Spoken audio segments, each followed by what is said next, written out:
3.1 was an amazing patch for Wuthering Waves, and as a lore content creator for Wuthering Waves myself, I couldn't wait to talk to somebody about it.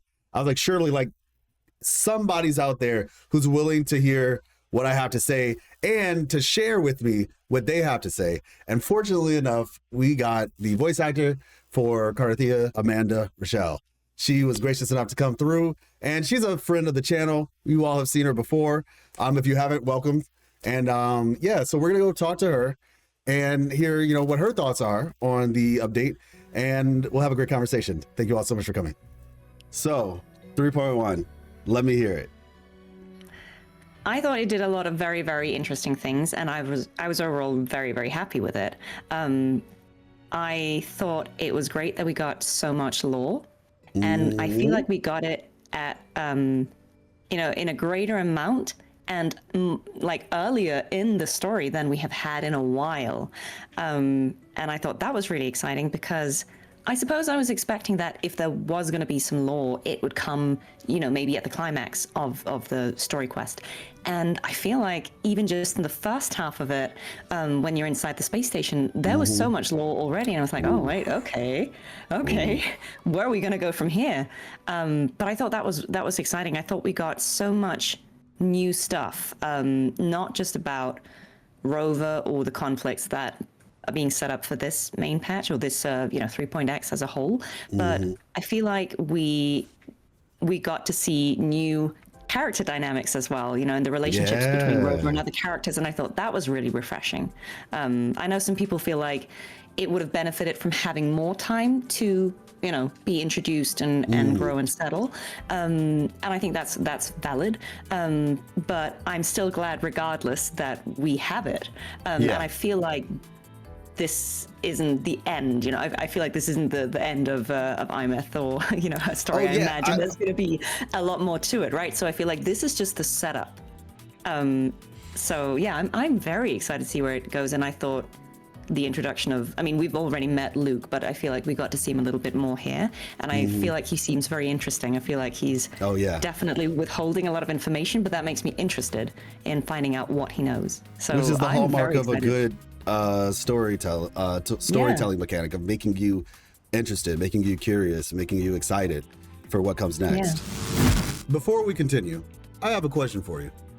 Why are you still paying full price in the in-game store? You can get the exact same Lunites for up to 25% cheaper on U7 Buy. U7 Buy is your go-to destination for anime and gacha games, including Wuthering Waves. I don't just recommend them, I tested them myself. They only need your UID and server. You never have to share your password or login details. It keeps your account 100% safe. Trusted by 100 million users worldwide with 30,000 plus Trustpilot reviews. The link is in my pinned comment, and use the code LLGWW for an extra 5% discount on top of the sales price, a total of 30%. More pulls for less money. It's a no-brainer. Link is down below. Go check it out.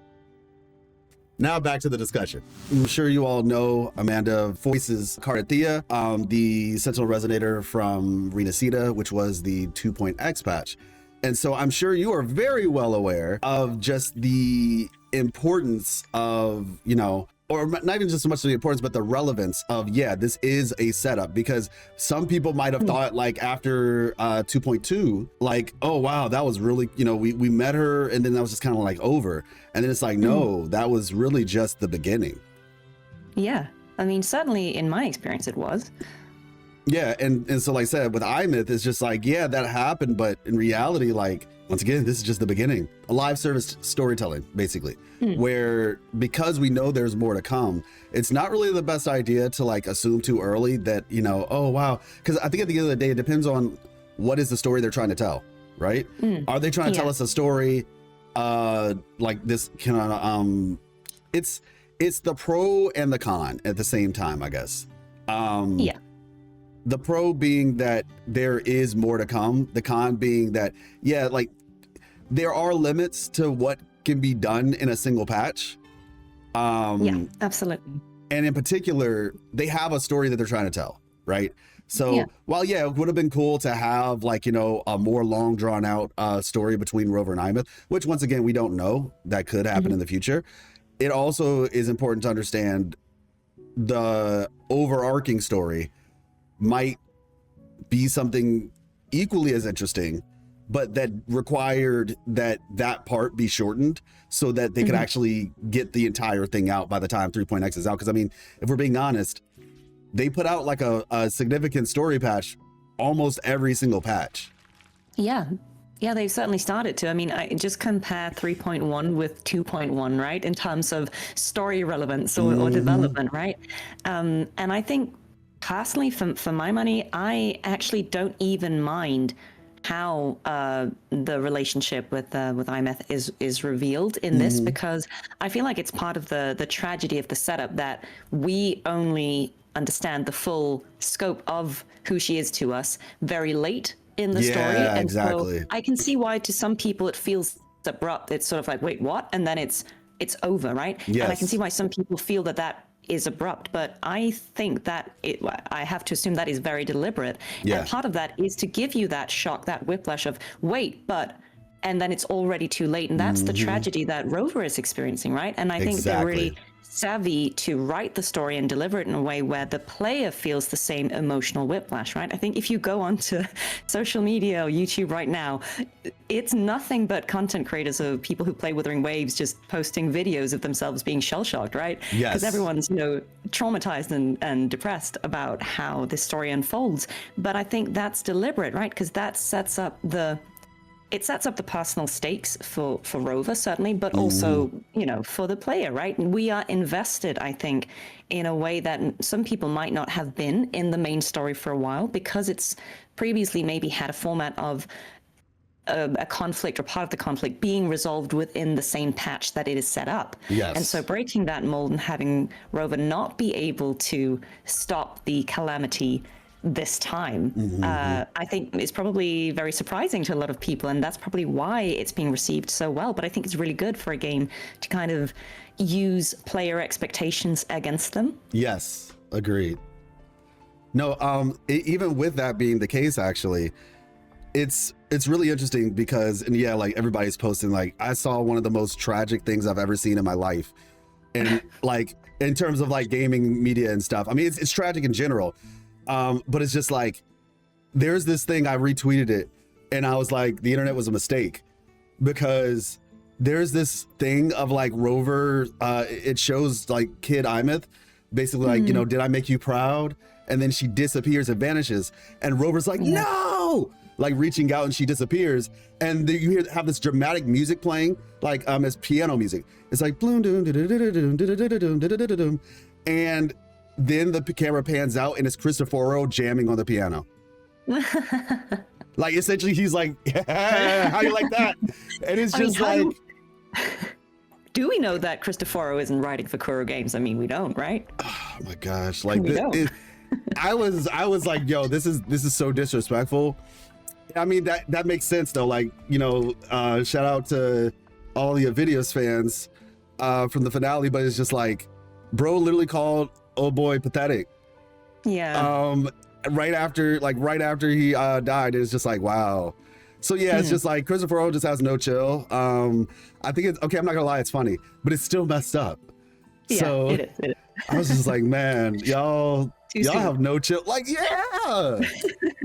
Like literally too soon. The internet is undefeated, man. Yeah. It's just like, oh, tragic things happen.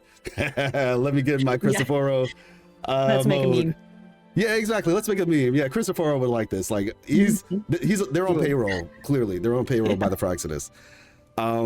But yeah, like allowing us to have that moment of just like unresolved tension is definitely a welcome addition. And I think I saw you say something, a tweet of yours, and I was just like, I felt very empty. Yeah. Like after the story was over, I was just like, and you know what? I was actually really mad for a second. Well, not mad isn't the right word. I was about to be so disappointed because when I saw Rover open up the chamber, the simulation pod. Yeah. And Aemeath was in there. I'm like, no shot. Y'all just gave us this whole 2D anime movie. The music was, oh my gosh, the music was so good. The music was so good. The music was so good. And I'm happy because we have it on the bike now, so I can be sad while I roam the Frostlands. While biking. But yeah, the song that played when the final big scene, it was very good. It was like, hey, look, man, they're living up to their name. I've said it before. Wuthering Waves is a music company that makes games.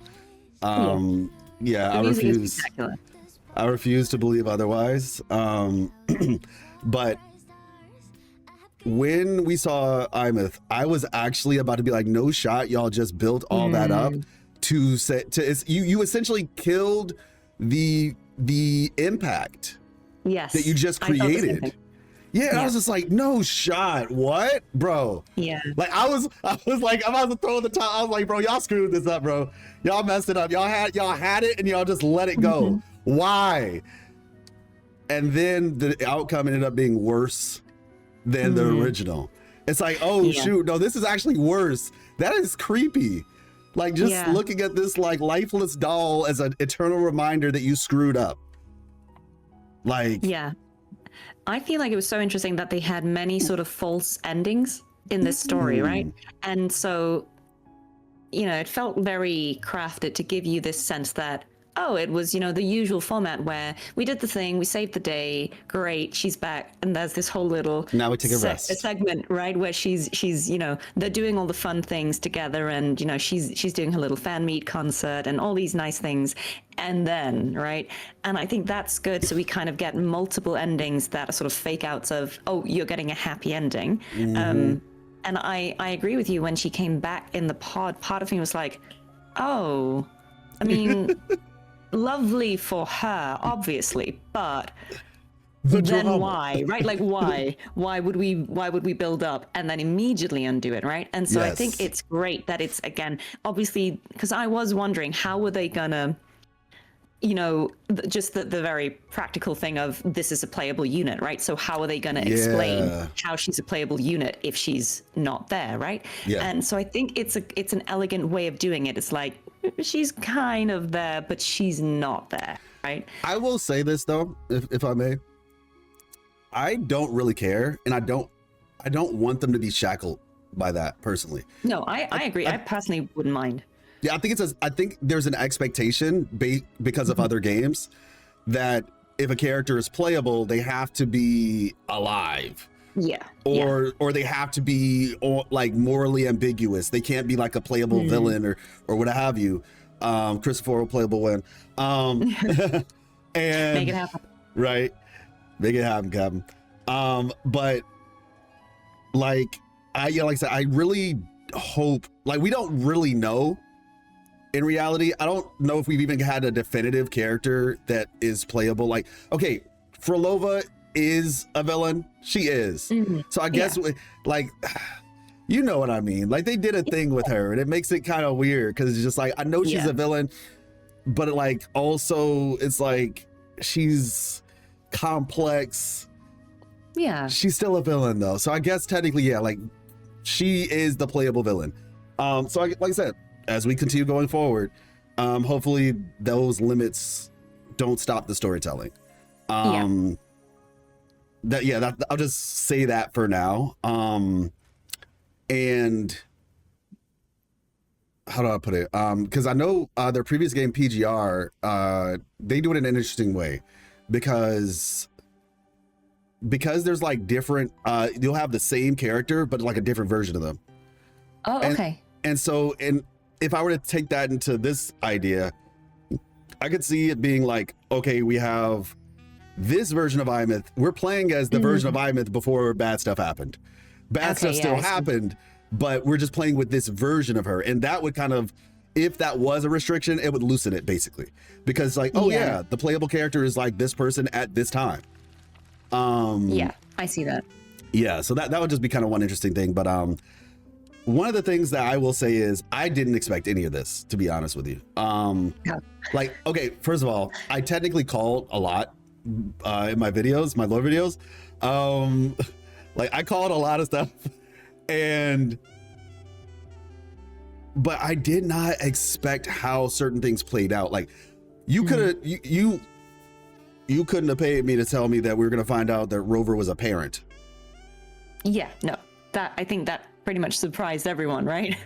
Like, I was just like, I don't think anyone saw that coming, to be honest. I was like, wait, no shot. No, wait. You're, and then immediately I proceeded to call Rover a deadbeat because yeah, I'm like, and I play as male Rover. I have male Rover on one account, I have female Rover on the other account from time to time. But at the time I was playing with male Rover, I was like, okay, yeah, you're a deadbeat dad, bro. Like, just straight up, how dare you leave this little girl? Yeah, where have you been? Like, bro went on an eternal quest for the milk and just like, and then forgot.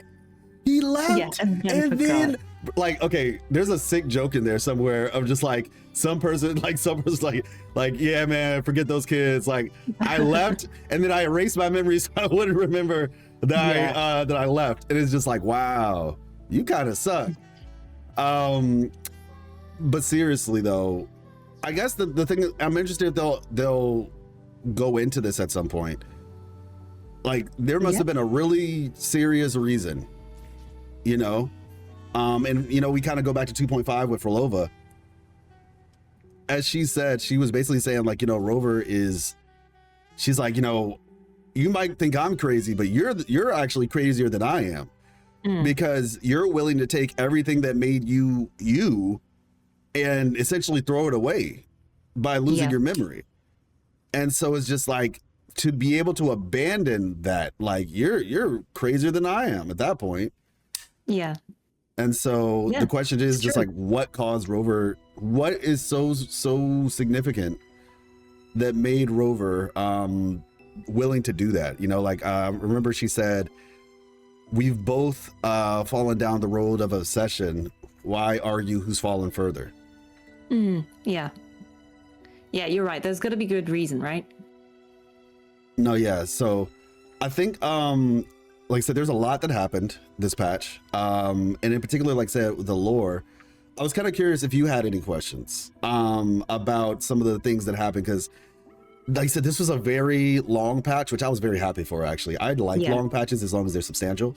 And this one, I was shocked that they showed us this much this soon, actually. Yeah, I was going to say, because I felt like you get to the space station very early, right? In the story, and they just kind of, you know, sure, there's a little bit of combat or whatever to get to the room, but like, you very quickly find the sort of video logs or footage from the people who used to be there, and they just go straight into talking about space and how we used to go there, but you know, then because of the etheric sea, now we can't, and we're cut off. And I just thought, oh my god, Life Lessons is going to have like a field day with this, because I think a lot of this is stuff that I feel like I remember you talking about, but I feel like they kind of just, you know, it wasn't drip fed. It was just, yep, that's true. Here you go. Like, you know, they just came out and said it so directly, and I was almost shocked that it was just, because, you know, a lesser writer, I guess, would have like drawn that out, but it was just like, nope, yep, that's how it is. That's the insane part. Like, I knew this stuff, but I didn't know that they were going to release this much this soon. Because I'm like, wait, if you do that, what's next then? Right. If you're willing to share this much right now, that must mean that you have something big planned for the future. And okay, so I want to tell you this. And then, like I said, if you have any questions, by all means. When I saw the Exostrider for the very first time in Lahairoi, I automatically knew something was up. Off rip. I was like, oh my gosh, they're moving quick. Because the Exostrider kind of represents essentially like the elephant in the room. And in this case, like the Exostrider in the room, because I knew that thing's existence could not exist without being explained. That would just make zero sense. Why would you show us this and then not explain it? Yeah. And so I was like, oh my gosh, wait a second. If they're showing this now, that means sometime by the end of 3.x, they're going to have to explain where this thing came from. Yeah. They really don't have much of an option. Well, or at the very least, explain something significant about its existence. Yeah. Because like with 2.x, we really didn't have that one thing that was just like, oh, this needs to be explained. It was just kind of like, okay, we're understanding things, we're learning things, what have you. But with 3.x, when I saw that, I was like, oh shoot. So there's a term. I actually learned this term recently. It's called anachronism. Have you ever heard that term? Yeah. And I was like, oh, okay, yeah, that makes sense. Like the concept isn't new, but the term is new. And anybody who's ever watched Back to the Future, basically anachronism, the movie, and so for anybody who doesn't know, it's basically when something sticks out technologically. Like if you were to, for example, bring a cell phone to the Stone Ages, right? Like that cell phone's existence is like a example of anachronism, where it's just like, wait, this doesn't make sense. And I'm pretty sure, I presume the opposite would work well as well. Like having like an antique, if you're like, go to insert tech corporation here and you walk in there with a cassette tape. Yeah. The cassette tapes were an odd choice, right? Because it feels like such a redundant medium now. So if you are in this sort of sci-fi futuristic, well, post-apocalyptic setting, why would you use cassettes of all things, right? Exactly. But in the same way, even though they are relatively modern, they're still not to the level of the Exostrider. They're more like a poor imitation of it. The crazy part about it is that they basically built an entire civilization off of what is effectively a car engine from Rover. I mean, obviously it's not literally a car engine, but it's kind of like that. It's kind of like if you took a car engine or even just a car, what have you, and put it back, like I said, in the Middle Ages or something like that. Like they would take that and just be like, oh shoot, like, what is this? And maybe even, like I said, build an entire city around it or something along those lines, or a village based on this car engine. Because it's like, wow, this is like really advanced. And so it was very, very interesting when I saw it. And kind of going back to even the lab scene in the satellite, we basically, like, I thought it was crazy to myself. They did science on the etheric sea. Yeah, that felt crazy to me as well. Like, let's just do some experiments with this, right? And you're like, okay, sure. Like this cosmic space horror entity, existence called the etheric sea or whatever phenomenon, and everybody, like, right now in modern day is just like, oh yeah, that thing up there is like, it's kind of scary. But back then they were just like, let's study it.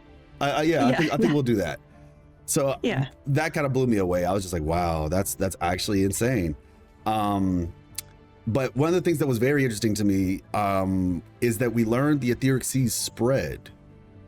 Yes, that it wasn't always. It wasn't just like instant covers the whole world. It spread gradually to the point where they were able to do experiments on it before the whole thing shut. And I'm curious your thoughts on this. That scene when the space station was crashing, or like the meteor shower and all that, like my heart kind of sunk a little bit. I don't know if even it was sunk or dropped or whatever, but it was like, I was just like, because when the music hit and you saw Rover, like from a cinematic perspective, like the falling, I was like, oh my gosh, this is sick. This is so cool. Yeah.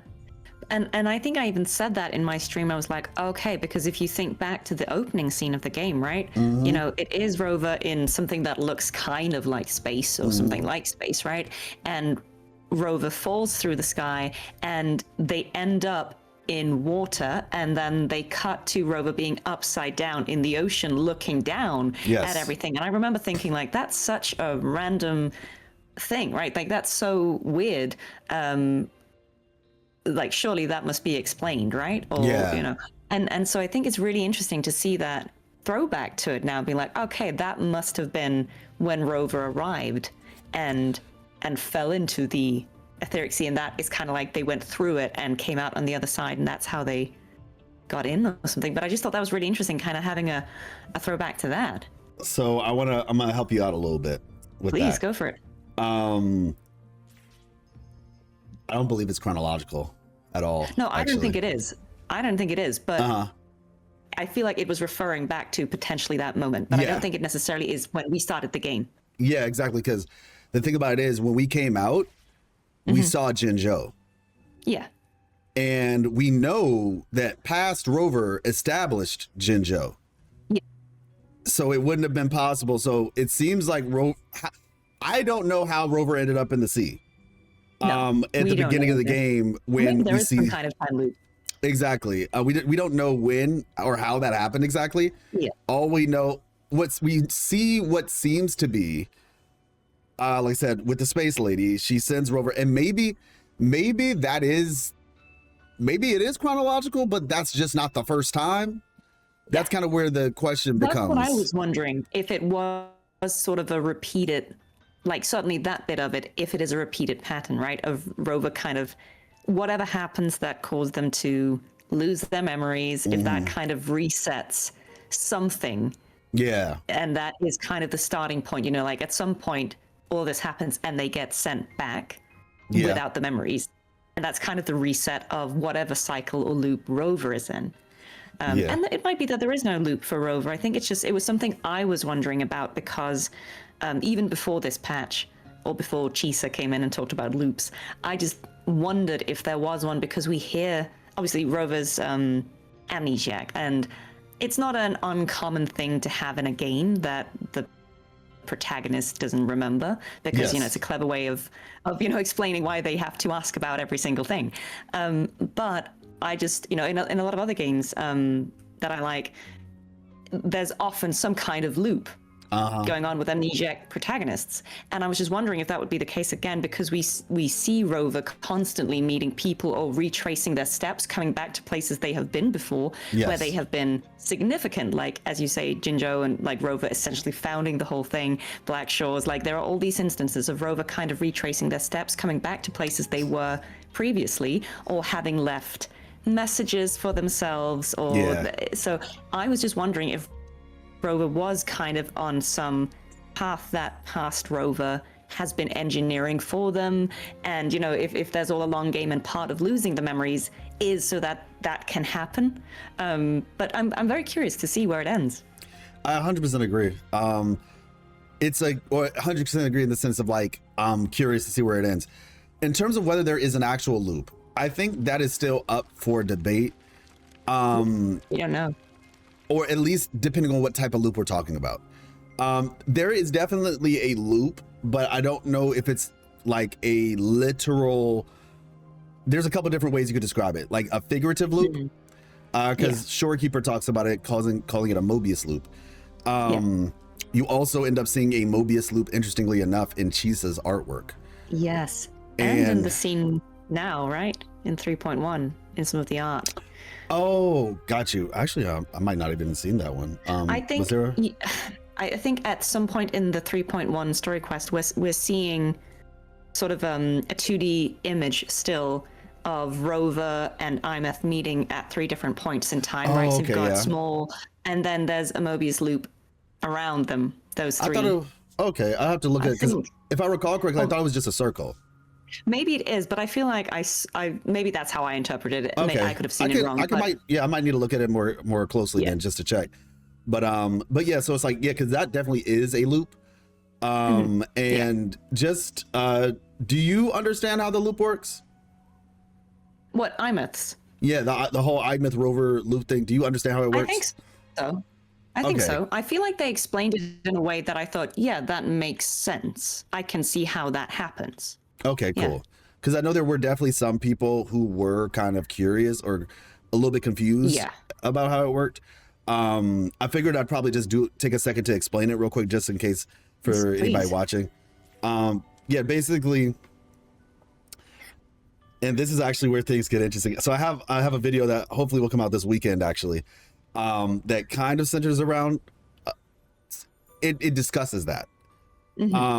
But basically, when Rover jumps in the water in 3.1, so I'm going to use the updates to explain it versus just saying present, past Rover, so forth, so on, because I feel like the updates help. 3.1 Rover jumps into the water, but then goes down deep enough into void space. And we know that void space is basically past, present, future all converge.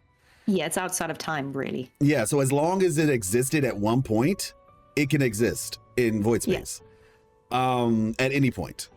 And so past rover hops into void space, and because they're in void space, they're able to interact with, we're not past, 3.1 rover hops into void space, and because they're in void space, they can interact with child Aemeath, who fell into void space when she was, you know, sad and trying to find where her parents used to live. And so she falls in the water, specifically, or she falls into void space, because that's the difference. Like there's the lake and then there's void space. So the moment that she falls into void space, she now exists in void space, and Rover jumps in to save you know, an older Aemeath, and goes into void space. And so at the same time, basically meets child Aemeath, basically. That's how they meet, because they're both in that spot of void space, and so it connects essentially. So then that's when Rover saves child Aemeath, takes her out of void space into the actual lake, and then puts her back in her time period. And then that's when you know, past Rover basically saves child Aemeath, raises her, she grows up, does her thing essentially, and causes what we experienced in 3.1 to happen. Yeah. And then eventually, you know, obviously the loop, which is she sacrifices herself, Rover jumps back in, and this is why Rover was like, did I just like, is the loop the cause and effect, essentially the chain of cause and effect, has it already happened? Am I already a part of it? It's like, yes you are. And so then, you know, she eventually goes on to save the world, which is, it's kind of interesting, because when I saw that, I was immediately just like, when I saw essentially that scene from 2.8 when we walk into the portal, I was like, oh my gosh, it was over before it even started. Yeah. I thought that was really nice that we get that recontextualized. I feel like they did a really good job of showing us things that we'd already seen to an extent, but then giving it a completely different context. And you're right, it is so sad that that was the ending. Like, we see the final moment first. And that's what made it hit home. That's what made it hit home for me, because I was like, wait, there's no shot then. There's basically like, it's over. Like, Rover's not saving her this time, because we already saw this happen. Yeah. Like what actually ends up happening is, like, she's gonna go that way, we're gonna go this way, and it just kind of is what it is at this point. So that's what made it hit for me when I saw that. And then on top of that, that's why it was weird, because right after that we see the, you know, the exoswarm version of Aemeath. And I was like, wait, no way. You didn't just like, you didn't just play with me like that. Right. So yeah, like that was, it was very convincing. And I guess I'm kind of curious about your thoughts on Rover's feelings about, like, not just Rover's feelings, but Aemeath as a character. I thought, I'm just going to give the moment, and then you can give me your perspective on it. One of the moments that hit me probably the hardest, I would say, besides that moment at the end where we, like, you know, see the end again, was the moment where Aemeath. So have you ever watched Dragon Ball Super? It's okay if you haven't. I haven't. So you know who Vegeta is, though? Yes. Do you know who Bulma is? Yes. So Vegeta's married to Bulma. Yes. And basically what ends up happening is there's this moment in the movie, it's the Dragon Ball Super movie, and it's happened like once or twice, actually. I think it happened once in the show too, where something ended up happening to Bulma. Now, Vegeta is like kind of a tsundere character. For those who don't know what a tsundere is, it's basically like kind of bashful, shy about their feelings. They usually put up a wall, kind of like a little bit of a facade. Yeah, pretend not to care, just like, Vegeta's all stoic and stuff. And Bulma will say stuff and like yell at him or whatever. He's like, yeah, whatever, I don't care. But if something ever happened to Bulma, he goes crazy. And so in the movie, something happens to her and he's like, nobody messes with my Bulma. And he just like goes crazy. And it's just like, oh shoot, like I've never seen, like you don't see Vegeta get like emotional for something like that normally, because he's also not put in situations like that. So it's like a really cool like subversion of expectation, right? So yeah, subverting of expectation. And so that is how I felt. Not so much that it was they were subverting my expectations, but just the level of passion. When Aemeath was talking to Sigilum and she was like, nobody hurts Rover. And I can't remember, I'm trying to remember the exact way it was said. Do you remember? I don't remember exactly how she phrased it, but I do know the exact time you're thinking of. Yeah, she was like, I will not allow you. She's like, I will not allow you to hurt Rover. And it was just like, I felt that like in my chest. And also the music, the visuals of like her basically like blossoming like with the seraphim wings. I was like, oh, y'all did that. Yeah, it looked amazing. I liked I think I even said in my stream that it felt like her design with the wings felt very biblical.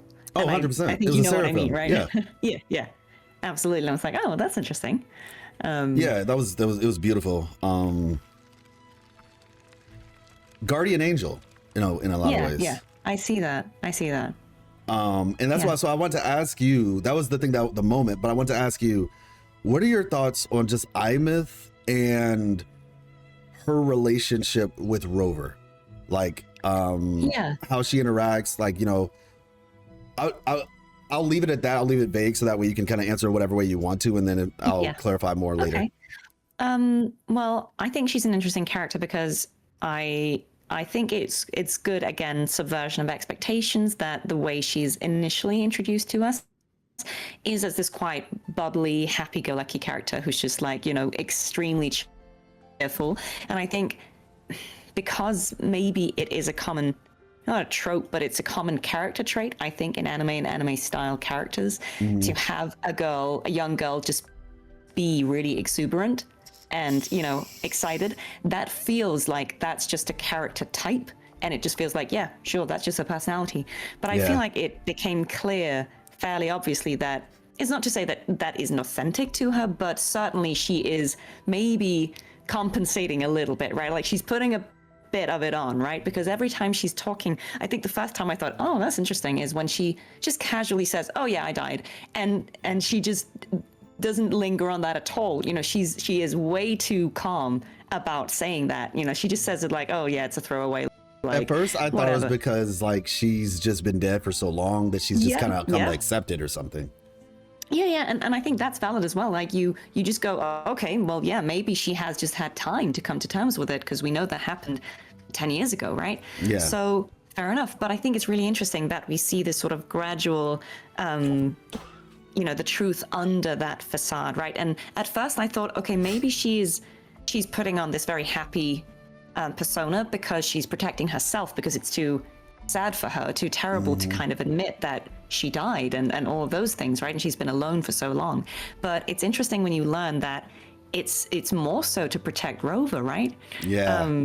And I thought that's when it got really interesting, because it would have been valid and interesting in itself, I think, to have her just try to protect herself and, not really address it maybe. But then to find out, I think what's so interesting is that Aemeath really, as a person, but also her arc, I think, humanizes Rover in a way that I think is really 100%. refreshing. I feel like since 2.4, certainly since 2.5, I feel like we have kind of been seeing how the facade of Rover being this, stoic, infallible hero who just always shows up, saves the day, barely an inconvenience, how they make mistakes too, or they get into stuff that is beyond them every now and then, right? Or you have in 2.4, you do see Rover get trapped in this loop and actually struggle a little bit with certain things. In 2.5, you've got Frolova calling Rover out for their past choices and saying, you know, some uncharitable things about them, and you can disagree with her or not, but it's sort of the first time we get another major character actually saying to Rover, like, you have made mistakes, you make too many promises, right? You're always promising everyone everything, but you don't keep those promises, you right? abandon your daughter. But you're not the hero, right? That you pretend to be, certainly, right? And I thought that was really interesting. And a lot of people liked that we saw sort of the flaws of Rover. But I feel like they've been going more and more into that, right? 2.7, we really see Rover doubting themselves and having, you know, these real moments of, I suppose, all of their ideas about themselves and the world being deconstructed, you know, forcefully in front of their eyes. And I think this really, not only does Rover learn a lot of things about themselves, like, you know, the fact that they were a deadbeat parent to an extent. They seemed like they were a good parent while they were there. But then obviously the abandoning Aemeath, it's so funny because I imagined that Rover left when Aemeath was, you know, the age or the size she is now. But then you see the flashback that she was still a child, and I'm like, oh, Rover, come on, right? I thought she stayed longer. Anyway, the point is, I think it's really interesting that we get to see not just Rover learn, well, the people who sent them abandoned them, or like just said, nope, you know, you can stay there where you are. We don't want to hear from you. And Aemeath is such an interesting character because, you know, her own story is sad, sure, but I think it's interesting because she's the first person to not only basically emulate what Rover does, right, the saving the world, and showing us the flaws in that, or the cost in that, right, how it's not something to always just idolize and be like, wow, Rover's a hero because they're always showing up and saving the day, but saying, no, there's real cost. Rover's a real person. Rover has fears and insecurities just a cat, sadness, right? And I think that is so refreshing to see. You know, it's totally valid if you play games like this because you want a power fantasy where your playable character is just perfect. But I think it adds depth when you see that the character is amazing, but they're also real and they have all these things. And I think it's so nice that we get to see not only Aemeath being a character who addresses this and says, well, who's saving the black cat, right? But also then by embodying Rover's same approach of, no, I will sacrifice myself for everyone else, showing us that flaw and showing Rover the flaw of that approach. So I just think it's so refreshing the way she's used as a character. No, 100%. I'm going to have to push back a little bit. I have to do it. Fair enough. I think that it is totally understandable that people have this perception of Rover being like, prior to like maybe 2.4, being like the superhero that, you know, what have you. That genuinely super understandable. But I always have to remind people, and I actually did this on stream, Rover has needed help this entire time. Yeah, 100%. Like, and fortunately, because this has been a little bit of a narrative going on in the community, and I'm just like, listen, yes, Rover has been aura farming, flexing, all that stuff, but it wasn't on their own. Now, can you say that it would have been nice that they actually explore the fact that Rover needed help? Yes, because they didn't up to this point. It's because the reason why I'm saying is, like, back in the day in Jinzhou, Rover fought alongside the Sentinel to stop Overthrax the first time. Not to mention with all the other people in the war, right? Rover saves the day, but I think it's actually kind of a cool, I guess you could say, thought piece on just how salvation and saving things oftentimes works in reality, where, you might remember the general of the battle or whatever, like, you know, oh yeah, you know, General Archie Bunker, you know, like, do you know that reference? No, not at all. Really? Yeah. Oh wow, that's crazy. It's like an old show. Somebody knows what I'm talking about. Archie Bunker. I'm sure. So sorry, guys. It's American, probably. It's probably an American show, but like, it's a super old show. My grandma would watch it.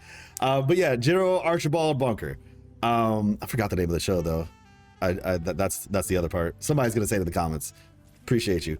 But yeah, right. You remember the generals, but you don't remember the soldiers. And that was actually something I really appreciated with the Saving Light trailer from the beginning of the game, where you saw Yang Yang, Chisha, and Baisha all fighting, but then they also showed the soldiers fighting, and they actually made them look really cool. And I really appreciated that, because it's like, the main characters are the main characters, but there are other people too, like the people that you know nobody remembers or talks about. In Jian's story quest, actually, he highlighted that as well, where like, you know, just like, you know, I'm the general, but my soldiers, like, they played significant roles. And I just really appreciated that that was the case. Even like I said, in 1.0, during the war arc, everybody stayed behind to like do their part. Like the soldiers were there, Mortefi was there, Baisha was there, with helping with you know, was it strategy. Then you have Jian Shin, who decides to stay behind. Then Yang Yang stays behind, and then Rover and Jian. And so it's just like understanding. And actually, matter of fact, even from the very beginning, we saw like, you know, Tao Chi, Ling Yang, my boy, what's his name, Yuan Wu, like all these characters kind of, so team effort basically, right? And then like say, you know, as things continued, even in like 1.3, you had all the people from the Black Shores helping, because Rover couldn't have just gone to save Shorekeeper by themselves. Like Rover didn't know the technology and all this stuff. So I just, even though like it wasn't explored as much, it was definitely shown. And you know, obviously everybody agrees that 2.0 was a team effort. Like it was very hard to deny that. But Rover literally says it, you know, Rover says it in this patch, like, you know, I didn't think of myself as a hero. Once again, I totally understand how it could be perceived that way, because, you know, some of the most memorable moments are Rover aura farming, until you get to the finale, like I said, in which case Galbreno aura farmed. But yeah, I just appreciated that aspect of things where Rover was like, let me just remind y'all, I didn't do all this by myself. Yeah, that was nice. And that felt very thematic, right? Because the whole point of 2.7 was this idea that you win by unity, but not unity out of fear, but unity out of hope, right? Yes. Like wanting to come together to make something better.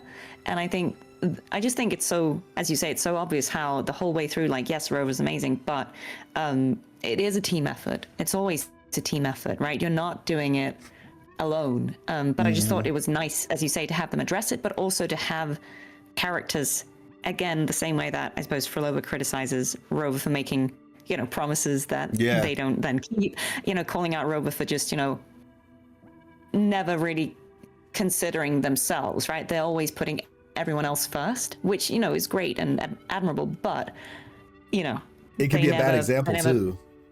Yeah, exactly. And I think it's nice, see that. Yes, she shows us very, very obviously, right? She literally is like the mirror, which children literally are mirrors of parents. I've seen it many times, and it's just like, there was this one time, it was kind of sad, like honestly, there was this lady on social media, and she was just crying, and she was crying and she was sad because she was like, she was like, I see my daughter, and it makes me sad. And the reason why is because she's like, she's a sponge. She just, and the problem was she saw her own imperfection and insecurity in her daughter, because her daughter's a sponge, and she is essentially, you know, and that was like a thing for her. It's just like, now obviously have some grace with yourself. You're not perfect. Your child's not going to be perfect. It's okay. But it's just that reality of, they're a sponge. And Aemeath was very much, because I remember at the very beginning, she was like, you need to stop. You need to stop. Because when Rover was trying to stop her, she was like, you need to stop. You can't keep trying to do everything on your own. And some people are trying to flip that on, well, Aemeath, you're doing everything. Like, no, she's not. Like, because she's helping Rover in this scenario. Like, or that, you know, that's her goal, is to help Rover. And obviously, once again, she's not doing everything on her own, because the reality is Rover saved her. So it's just the desire to want to help someone who often does something on their own, that doesn't mean you're automatically doing something on your own. So, but like I said, I definitely appreciated that, like, you know, calling Rover out, just being like, you're doing it again. you're doing it again. Just like Alberta said to Rover, it's just like, yeah, you are the hero, but let us help you. Yeah. And so I feel like that's been like a consistent sort of motif, I guess you could say, that has been just message in general that's been going on throughout. Like I said, I think what was really crazy too was Aemeath's kind of. How did you feel with the cat story? I liked it. I think when I went upstairs in the space and I saw the two cats, or like the two, I can't remember if the smaller one is also a cat or if it's something else, but the two. Yeah, I think it might have been a cat. I think they might be two cats, right? But the big black cat and the pink cat, and there was some kind of text about if you inspect those items. And I was like, oh yeah, okay, so that's Rover and her, right? Okay, fair enough. That's what I was and like, wait, this is way too close. And then when she was telling the story about the black cat, I think that was very obvious if it wasn't already. But I think like many others, it also made me think of the Daily Quest, right? And the foreshadowing there, where you're like, wow, that's actually quite crazy. Okay, so like I said, as I always say, because like I have a video, there's a video for that. I have a video for that. So I'm going to be addressing that actually, and that rabbit hole goes further than people think. Yeah, because there's been a lot of cat references, right? Even in 2.0, Carlotta is calling Rover Cat's Eye and all these things, right? Like we've got a lot of cat references. Like Kura likes cats. Even in the art, like Rover's depicted as a cat. Yeah. And one other interesting thing is, and this is like some stuff for like the future. So you know what a convene animation is, right? Yeah. Yeah, and so for everybody who doesn't know, convene is just like when you pull on a character, wish for a character, pull on a character, what have you. And this game is called a convene. Again, it's called a convene pull. And Chisa's convene animation is literally her saving a black cat with golden eyes. Yep. And that's crazy. That is crazy. It gets deep. I know exactly what you mean. And it's interesting because I feel like, the more we see already, it feels like they were introducing things in 2.7 that directly are, because even Galbrena had the tapes, right? And we obviously Chisa tells us about Lahairoy and Star Torch Academy and all these things, and we get a lot of concepts with Chisa, the loop stuff and what her powers are and all of that, right? Which feels like a self-contained arc at the time, and you're like, okay, that's cool, because it feels like, certainly when I played it, then it felt like, oh, this is probably just a palate cleanser, right? Because we're going to go into something new, and we've just done one long thing, and we need to do something else that kind of feels like a self-contained little thing before we go into something else. That makes sense to me, right?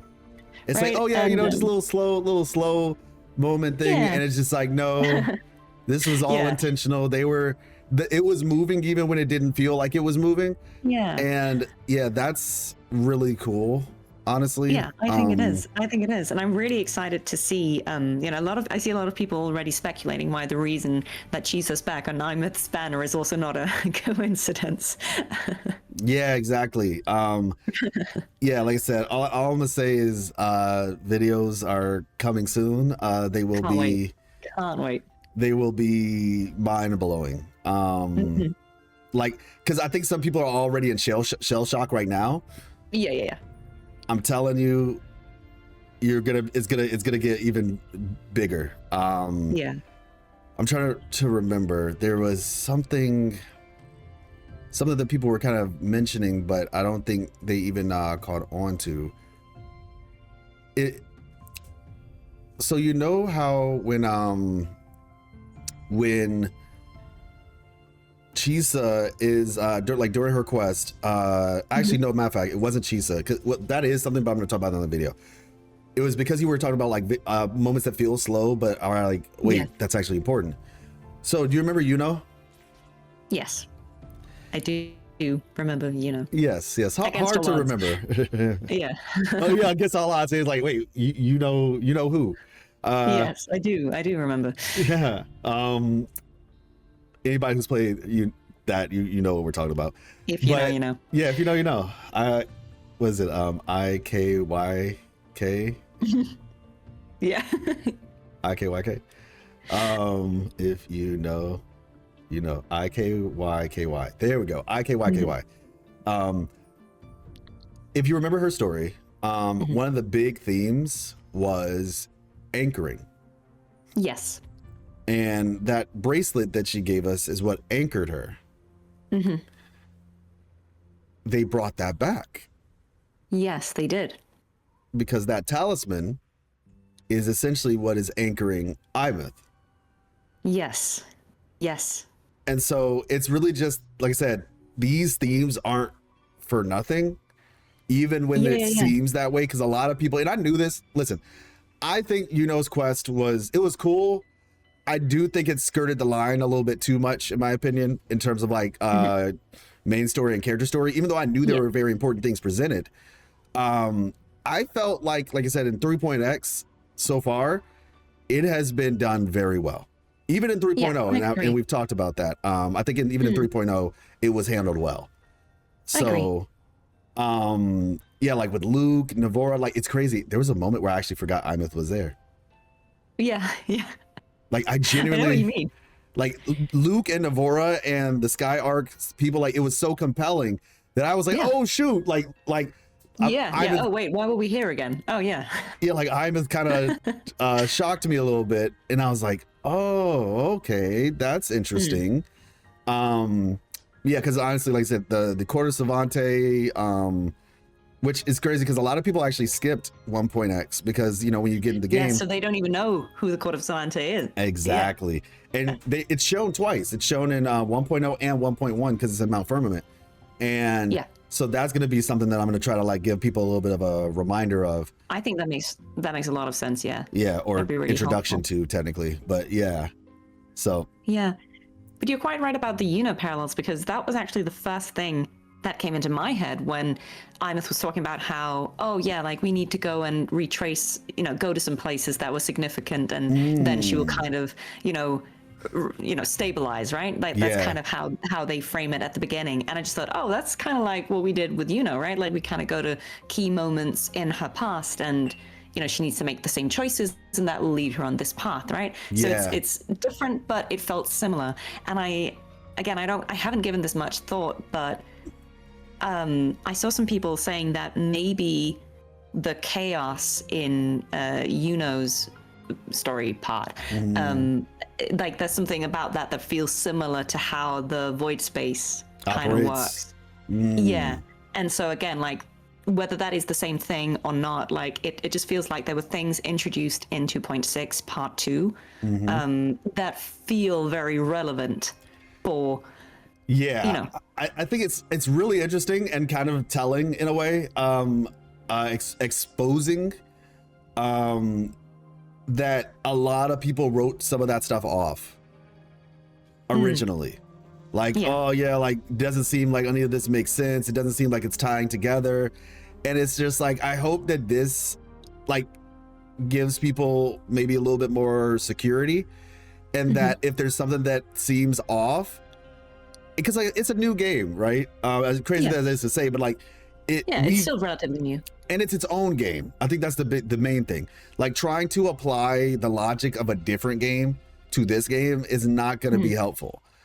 And so we have to take it for what it is. And so when people saw 2.6 and even like, throughout 2.0, there's just like a lot of moments where people are just like thinking that something's not going to be important when in reality it actually is. Yeah. And so hopefully in the future, when something comes up to where people are confused about, instead of just saying, they're just throwing stuff at a wall, or, it doesn't make sense, blah, blah, blah. Or they were just yapping or whatever. It's like, there actually might be a reason for that now. Yeah. So, I trust, certainly. Huh? I trust in the, where they're going, right? Yeah, no, yeah, for sure. I think the, kind of like, one of the final things I want to kind of discuss was just that, going back to, like I said, the cat story, one of the things about it, I actually felt really sad for Rover in that moment. And you had like two options when she was like, isn't that funny? Isn't that like the most absurd thing you ever heard?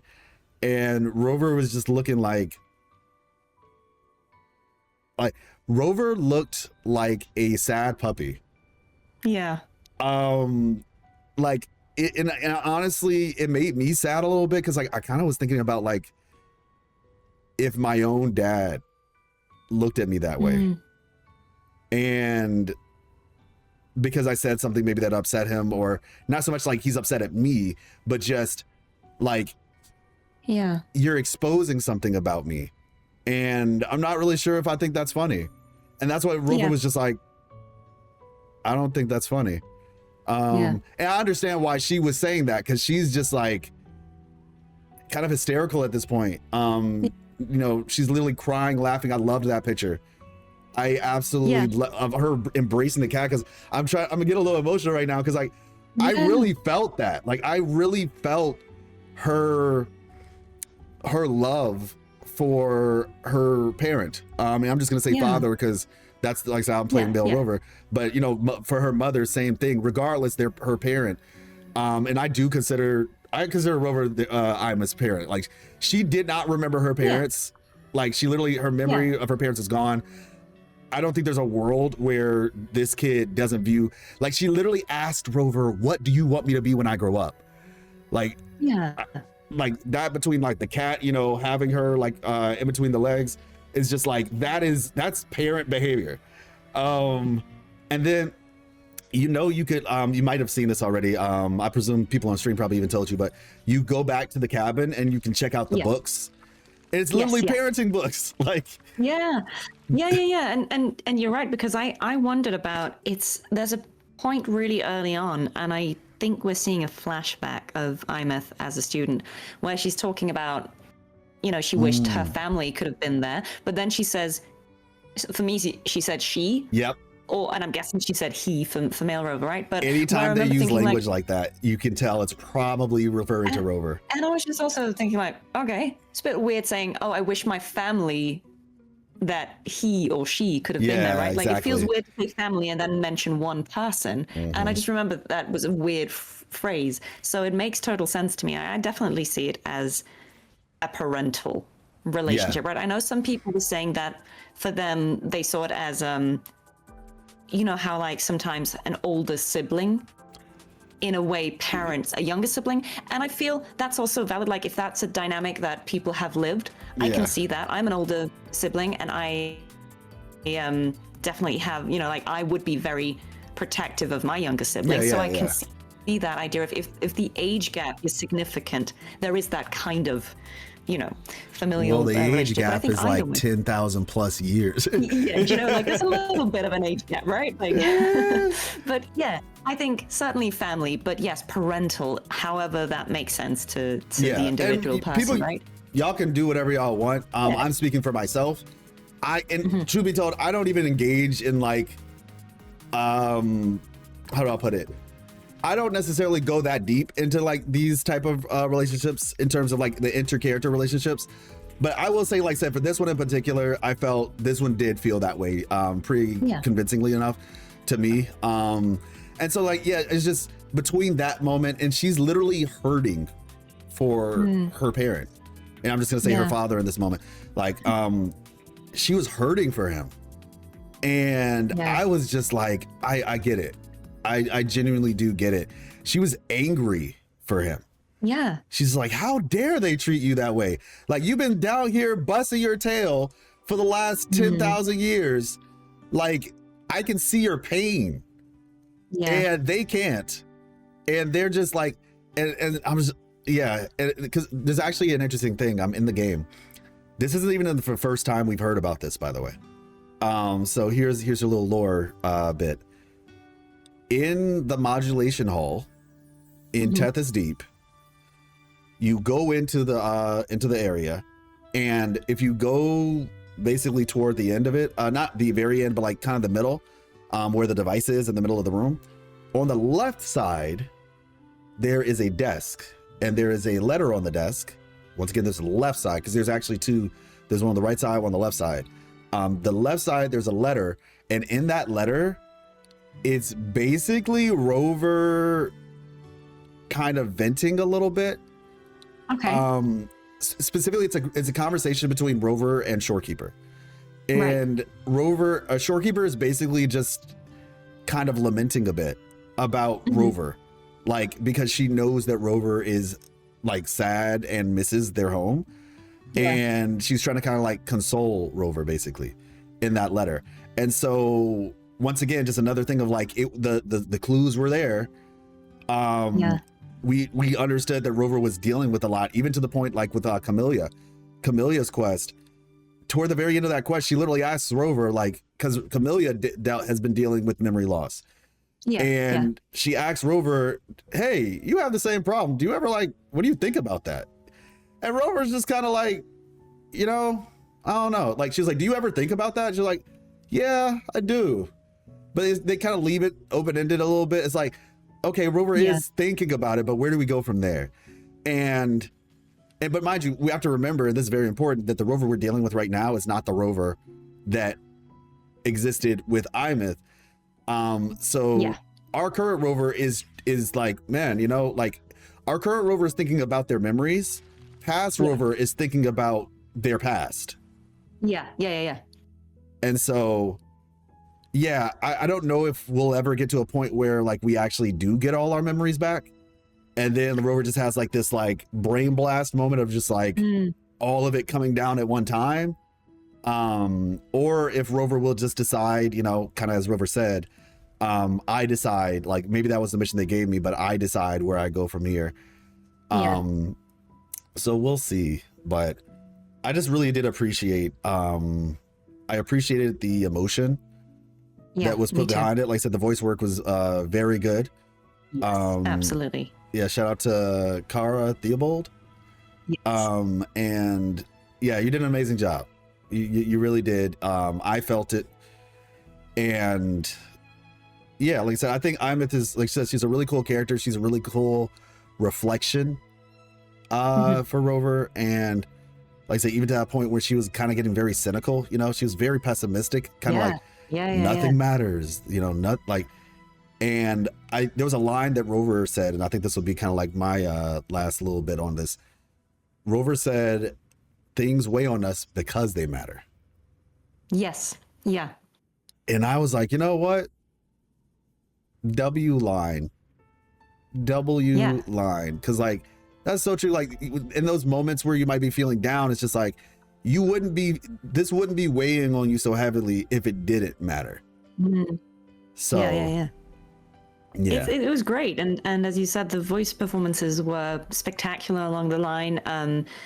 Aemeath's VA Cara was great. I think the both of the Rovers really killed it as well. I think 100%. It was so lovely to see them get a chance to, because they're very good actors, right? So it's really lovely to get to see them have that moment where they could express vulnerability in a way that maybe they haven't been allowed to do so as much previously, because again, we've got this, I think it makes sense because you've got this, again, stoic character with memory loss, right? And I think it makes sense that at the beginning, I mean, if you don't know what you don't know, well, how are you going to feel anything about it, right? Like, yeah, you know, actually, that's true. And I think it makes sense, you know, that we see, I think, so certainly for me, maybe I'm overthinking it as a voice actor, but I feel like it makes sense to me that there is a choice to have the Rovers become progressively more human. And what I mean by that is, so again, I suppose this is a fun voice acting perspective. If you play something that isn't a person, so if you're playing something like an AI or a construct of some kind,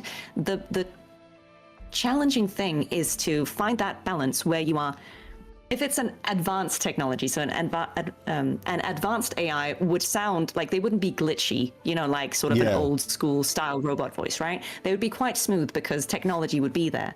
But how are you then making it sound like it's not quite a person, right? It sounds, it's uncanny valley too perfect, right? And how do you do that? And part of it is that you make your delivery too smooth, right? There's no thinking pauses, there's no hesitation, there's no stumbles, but also there's no emotion, right?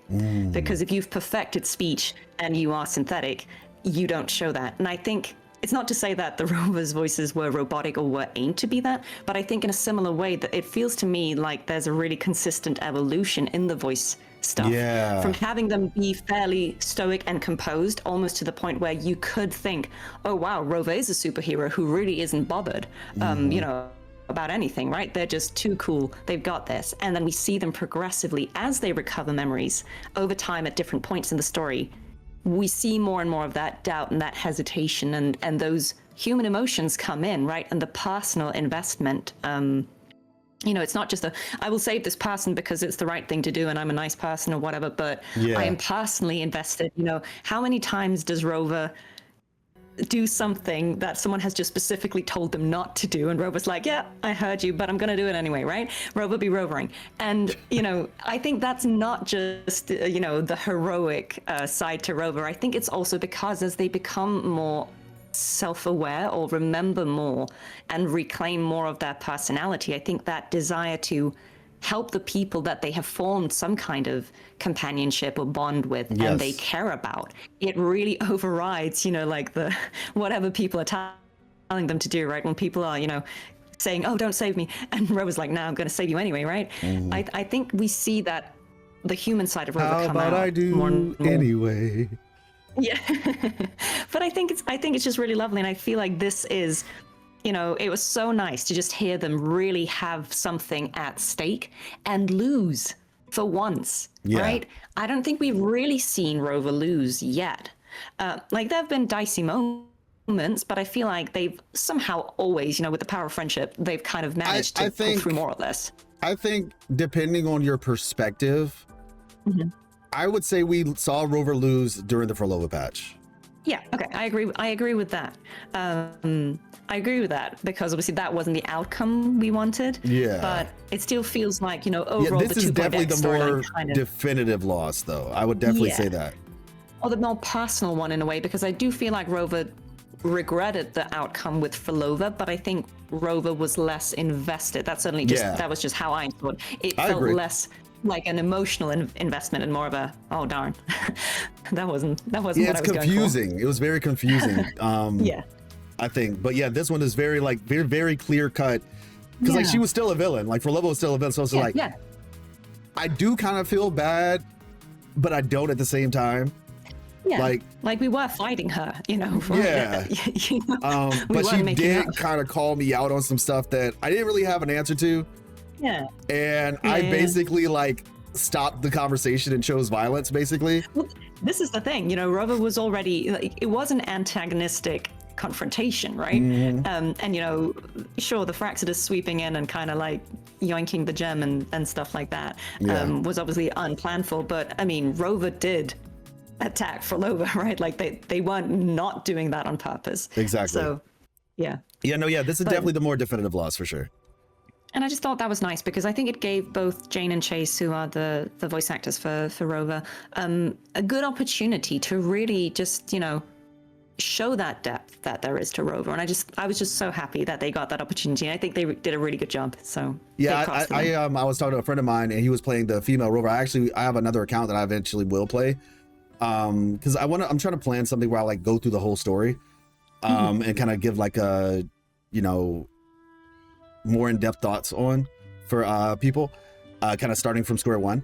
And there, like I said, I think I'm gonna probably play as female Rover for this part in particular, because I was told, like, in the moment where we're trying to save Aemeath before she goes into void space, like female Rover is like almost like crying. It almost sounds like. And I was like, oh, they were like, yeah, like she did a great job. She did an amazing job. I was like, okay, yeah, I definitely got to check that out then. Because I was very interested to hear, because I even heard like the Japanese VAs as well. Right. Yeah. And I was just like, man, like everybody kind of killed this one. Yeah, I think they did. And I get it as well. If you've been working on a character for that long, like they will have probably been recording because they'll be recording ahead of schedule, right? So, you know, they might have been working on this for 2 years now, right? This game. Yeah. And so I think when you are in the very lucky position to kind of be working on something for that long, you do get very comfortable and familiar with that character. And I think you know, I think it becomes easier and easier for them to feel the stakes of something like this. Yeah. So yeah, I just think it was really well done and everyone absolutely killed it. So yeah, I just wanted to shout them out. No, for sure, definitely. But say, if you all want to see maybe one of them in the future on the channel, let me know in the comments. But yeah, so I think overall, like, I guess closing thoughts, like I said, 3.1 was just, it was great. They kept the you know, pedal to the metal. Yep. And the foot was definitely still on the gas after 3.0. To be honest, even like the world and exploration and everything was, it's been really good. Like, yeah, I agree. It's actually, I think it's bigger than Septimont. I zoomed out and you can fit Septimont on the screen. Right. Okay. Yeah, it does feel quite big. Yeah, like the Frostlands is really big. It's hard to gauge because we've got the bike and like the traversal mechanics are different. They're faster, right? And you can get around in a different way. And so it's hard to gauge how big the space is because you can get there faster, but it feels quite big. No, yeah. Also, there's a lot of verticality too, depending on how you're approaching things. And so, yeah, like I said, I zoomed out and I was like, okay, Septimont can fit on the screen. Like the city specifically, not the Singles Plateaus, but the city, the first area, 2.4. And then the Frostlands, I zoomed out. I was like, oh, there's still more on each side, basically. I was like, yeah, this thing is probably, like, obviously there's certain differences with like terrain, traversal, so forth, so on. But I think I'm pretty confident to say that this place is either about the same size, if not maybe slightly bigger than Septimont, which is kind of crazy considering I believe it. Lahairoi Underground was already sizable. And then a patch later, we're getting, like, they've been on a roll. They've been on a roll. And I shout out to them, I guess, basically.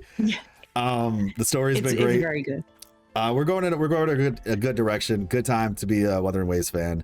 And thank you as always for, you know, always being down to chat with us, with the common folk, you know. No, I mean, at this point, I'm not working on the game, so I'm just, you know, someone who's enjoying it the same way as all of you, right? So I'm just so intrigued. I really do feel like it's heading in a very good direction, and I feel very invested in the story, which I also was before, but before I kind of knew what was going to happen. And so now you're right. I'm enjoying the mystery of having no idea at all, and it's great. I love it. Awesome. All right, well, like I said, you all, if you guys are looking for more information on Amanda, her information will be in the description below. Obviously you're here on the channel, but I'll have all my other links in the description as well. Yeah, you know, you can find us on different things, Twitter, so forth, so on. You know, Twitter, Instagram, TikTok, YouTube, all the things basically. So yeah, thank you all so much for coming through. It's been a pleasure. And yeah, peace. Hey, you. Do the thing.